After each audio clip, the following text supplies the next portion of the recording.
3 years. That is how long a fallen leader can vanish into exile, until history knocks without warning. A former head of state lives quietly beyond the border while a nation bleeds, rebuilds and braces itself against forces seen and unseen. Then in the space of a single night, the road curves back on itself. An arrest, a transfer, a return to Ouagadougou, not with a speech, not with a parade, but with silence heavy enough to shake a region. This is not merely a legal procedure. It is a mirror held up to a country fighting for survival, where loyalty and betrayal share the same soil, and where unfinished power struggles threaten to sprout again like weeds after rain. At stake is not only the fate of one man, but the direction of an entire national project forged under pressure, blood and resolve. At the center of this storm stands a leadership that claims it has uncovered plots, testimonies, and a line stretching from exile to destabilization. Supporters call it overdue justice. Critics ask whether truth can emerge in the shadow of war. Stay with us. This is more than a breaking story. It is a hinge in history. Subscribe and follow the road where this moment leads. Because the real question is not who was brought back. It is what this return will awaken next. The story begins not with sirens or soldiers, but with a pause that lasted more than 3 years.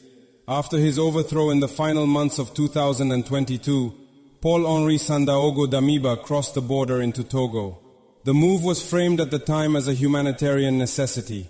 A fallen leader, stripped of power, sought refuge where his safety could be guaranteed and regional tensions contained. Lomé offered shelter and with it, an unspoken condition familiar across Africa. Exile meant silence. For a long while that silence held. Back home, Burkina Faso entered one of the most difficult chapters in its modern history. Armed violence spread across rural regions. Entire communities were displaced. Roads became fault lines, and fields that once promised harvest turned into front lines. In this atmosphere, the new authorities repeatedly claimed that threats were not only external. They spoke of networks, of officers scattered across borders, of plots incubated far from the battlefield. Yet for years these claims remained assertions rather than proof. That distinction mattered. Without evidence made public, accusations floated like dust in the harmattan, visible, irritating, but impossible to grasp. Damiba, from exile, denied wrongdoing in interviews carried by international media. The region watched, unconvinced but alert, as suspicion hardened into narrative. The turning point came in early January 2026.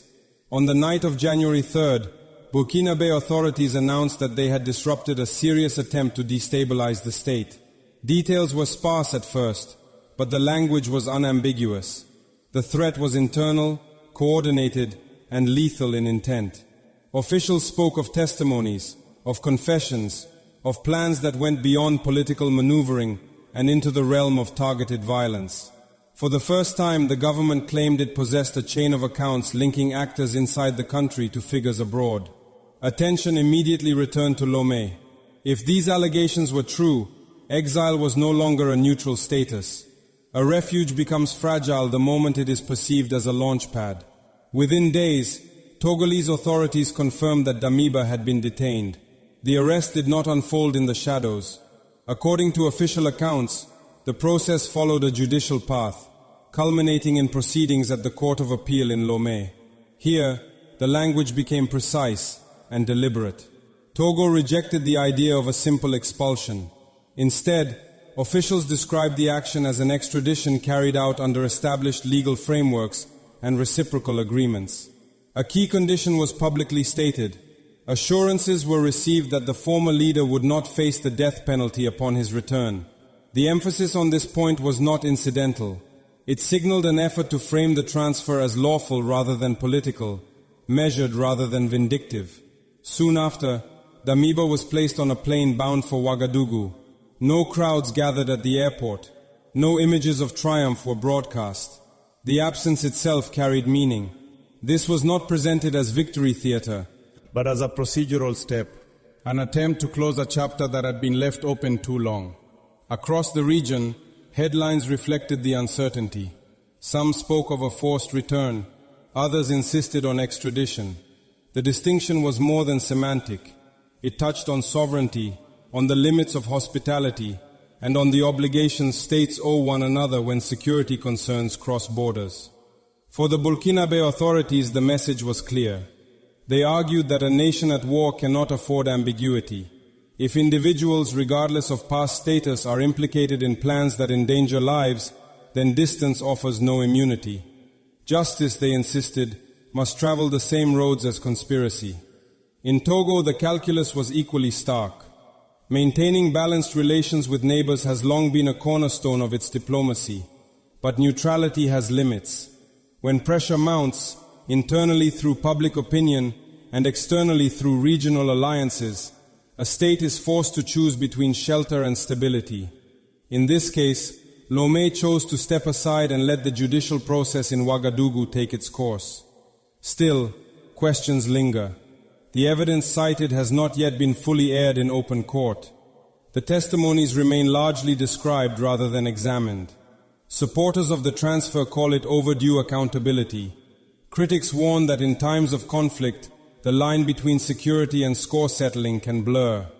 What is certain is this: the return of a former leader under such circumstances alters the political weather. It sends a signal to those in exile, to those within the ranks, and to those watching from beyond the region. Power may change hands, but responsibility, once claimed, does not dissolve with distance.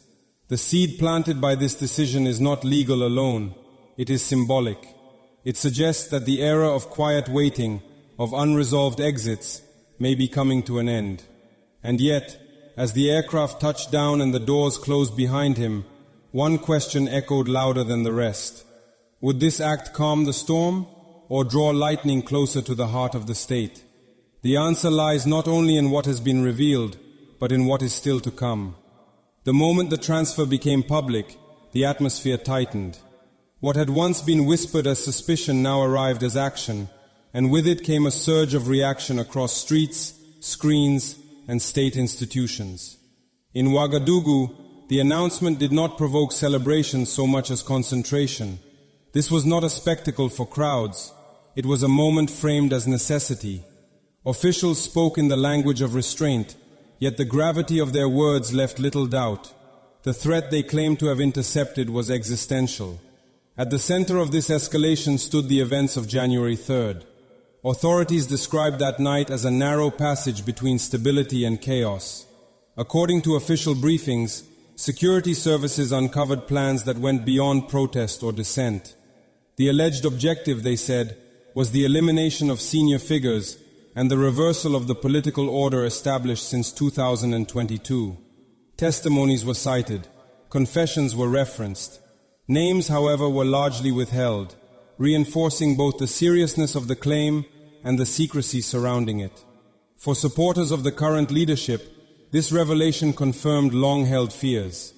They argued that a country under siege from armed groups could not afford fractures within its own ranks.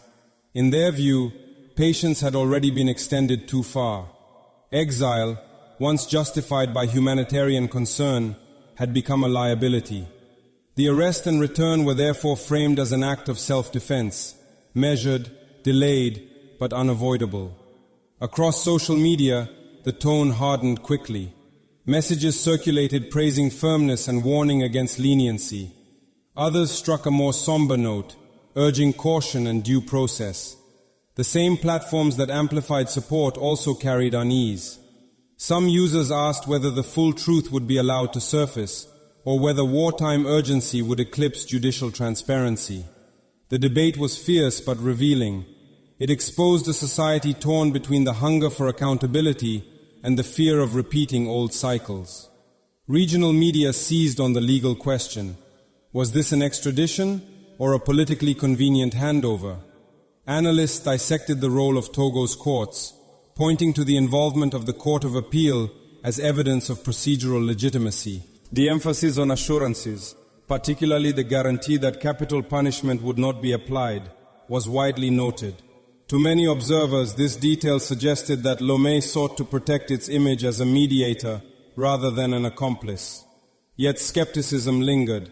Critics pointed out that legality does not always equate to fairness, especially in environments shaped by conflict. They asked whether witnesses would testify freely, whether defense rights would be fully respected, and whether the proceedings could escape the gravitational pull of national trauma. These questions were not abstract.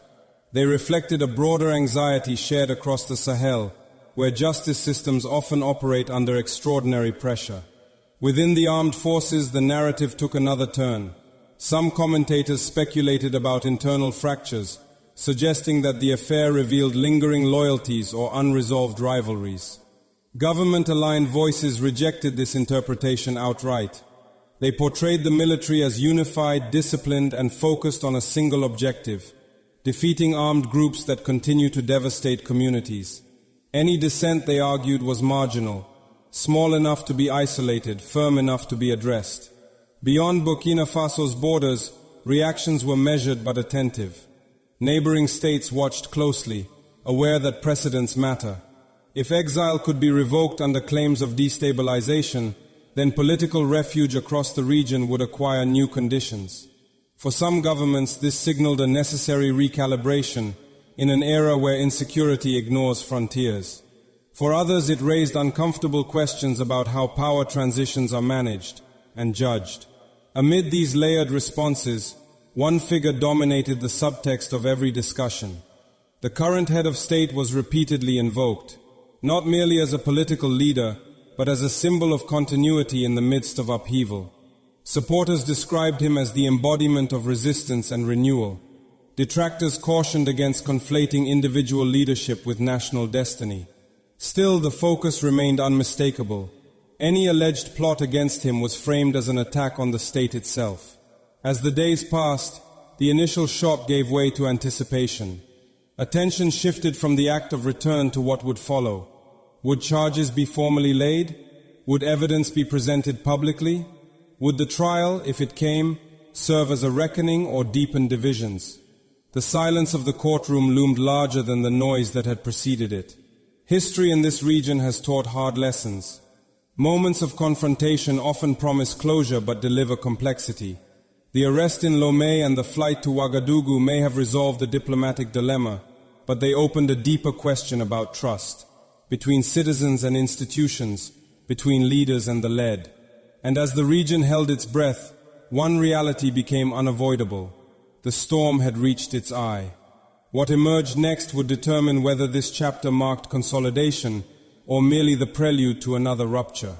Because when power tightens its grip in the name of survival, the true test is not strength, but restraint.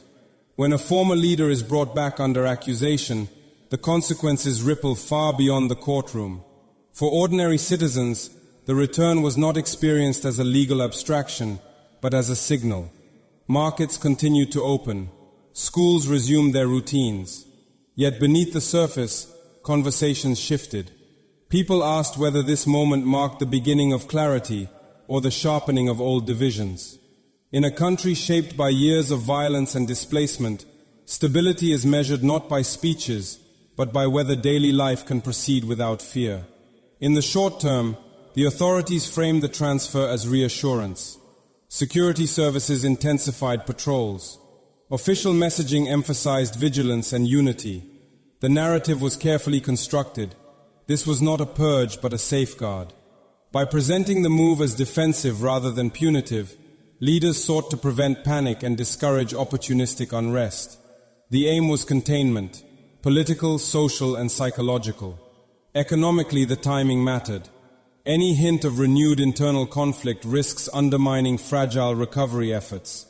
Traders depend on passable roads. Farmers depend on seasons uninterrupted by displacement. Investors, whether local or regional, read political signals closely. The message sent by the state was therefore deliberate. Uncertainty would be addressed through institutions, not allowed to metastasize into chaos. Whether that message holds will depend on what follows, not what has already occurred. Politically, the implications are deeper. The return of a former head of state under accusation redraws the boundaries of acceptable dissent. For supporters of the current order, this represents overdue accountability, a line drawn to say that power once exercised cannot later be weaponized from exile. For critics, it raises concerns about how opposition is defined in a context where security threats are real, but narratives are tightly controlled. This tension is not theoretical. It touches the core of how authority is legitimized during transitional periods. At the heart of this debate lies leadership itself. The present government has built much of its legitimacy on a promise to restore control, dignity, and coherence to a fractured state. In that sense, the fate of one individual becomes inseparable from the credibility of those in power. Any failure to ensure fairness, transparency, and proportionality would reverberate far more loudly than the original allegations. It is within this delicate balance that the name Ibrahim Traoré inevitably surfaces, not as a slogan, but as a fulcrum. Supporters see in him a figure of resolve during national emergency. Others insist that no leader, however widely supported, should stand above scrutiny or beyond institutional limits.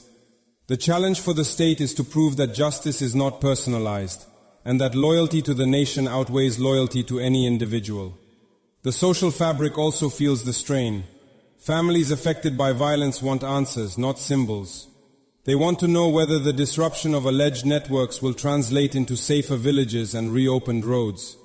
Young people, whose futures have been repeatedly deferred by instability, watch closely to see whether this episode leads to reform or repetition. Trust, once eroded, is not restored by arrests alone. This is where the long-term consequences take shape. If proceedings are perceived as credible, evidence tested, rights respected, outcomes explained, the state may strengthen its standing and dampen the appeal of conspiratorial narratives. If not, the risk is inversion. Suspicion could deepen, feeding the very instability the action sought to prevent. History offers no shortage of examples where decisive acts, poorly concluded, sowed the seeds of future unrest. The political order now stands at a crossroads. One path leads toward institutional consolidation, where authority is exercised through law even under pressure. The other drifts towards securitized governance, where urgency eclipses deliberation and exceptional measures become routine. The choice between them will not be announced. It will be inferred from process, tone, and outcome. As citizens weigh these possibilities, a question lingers in the background, quiet, persistent, and unavoidable. In moments when a nation demands unity for survival, how much dissent can it afford without tearing itself apart? The answer to that question will determine whether this chapter closes wounds or simply cauterizes them. Beyond the borders of the state, the return of a former leader under accusation was read not as an isolated event, but as a signal in a shifting regional order. For Togo, the decision carried diplomatic weight. Long known for a cautious and accommodating foreign policy, Lomé has often positioned itself as a corridor rather than a wall, open to dialogue, reluctant to provoke, careful to balance humanitarian instincts with strategic necessity. By framing the transfer as a judicial extradition rather than a political expulsion, Togo sought to protect that posture. The message was subtle but firm. Hospitality has limits when security claims cross borders and alliances tighten. Across the Sahel, the implications were sharper. Neighboring states understood that this moment touched the fragile norm of political exile. In a region where power changes hands abruptly and leaders often seek refuge next door, the precedent matters. If exile is no longer a shield when accusations of destabilization arise, then the calculus of both opposition and incumbency begins to change. Silence, once expected, may now be enforced. At the continental level, institutions such as the African Union have so far responded with restraint, reiterating familiar principles of stability, constitutional order, and dialogue without issuing pointed declarations on the case itself. This caution reflects a broader dilemma: how to support sovereignty while avoiding the endorsement of processes that could deepen political polarization. The rupture with ECOWAS provides the wider frame. With several Sahelian states withdrawing from the bloc, alternative architectures have moved from concept to practice. The alliance of Sahel states has positioned itself not merely as a security pact, but as a statement of intent, an assertion that regional problems require regional solutions, free from conditionalities perceived as external leverage. Within this context, the handling of internal threats becomes inseparable from the question of autonomy. It is here that Burkina Faso occupies a critical place in international narratives. To European policymakers, the country sits at the intersection of security cooperation, migration concerns, and counter-terrorism strategy. To Washington, it forms part of a Sahelian arc where instability risks cascading beyond the continent. Yet official reactions from the European Union and the United States have remained measured, focused on general calls for stability and the rule of law, rather than explicit endorsement or condemnation of specific actions. This silence should not be mistaken for indifference. International actors are recalibrating. Aid frameworks are being reassessed. Security partnerships are being scrutinized. Media coverage increasingly frames the Sahel not as a theater of intervention, but as a zone of contestation where influence is no longer assumed. In that environment, every decision taken domestically echoes outward, shaping perceptions of legitimacy and direction. What emerges is a landscape defined by caution and watchfulness. No actor wants escalation. Few wish to be seen as obstructing a government that claims to be defending itself. At the same time, the fear of setting an uncomfortable precedent restrains overt alignment. The result is a quiet tension, felt more in diplomatic corridors than in public statements. And as alliances shift and silences speak, one truth becomes clear. The international response will not be written in press releases alone. It will be reflected in future partnerships, in the terms of cooperation, and in who chooses to stand close or step back when the next test arrives. Because in a world recalibrating its balance, neutrality is no longer passive. It is a position. What comes next will not be decided in a single courtroom, nor resolved by one verdict. The return of a former leader under accusation forces the state to confront its future on multiple fronts at once. Security, governance, economic recovery, and social cohesion are no longer parallel challenges. They are now intertwined. Each step taken in one domain will reverberate across the others, amplifying either confidence or doubt. One possible path is consolidation. In this scenario, the authorities allow institutions to speak louder than rhetoric. Proceedings are conducted with restraint. Evidence is tested, not merely asserted.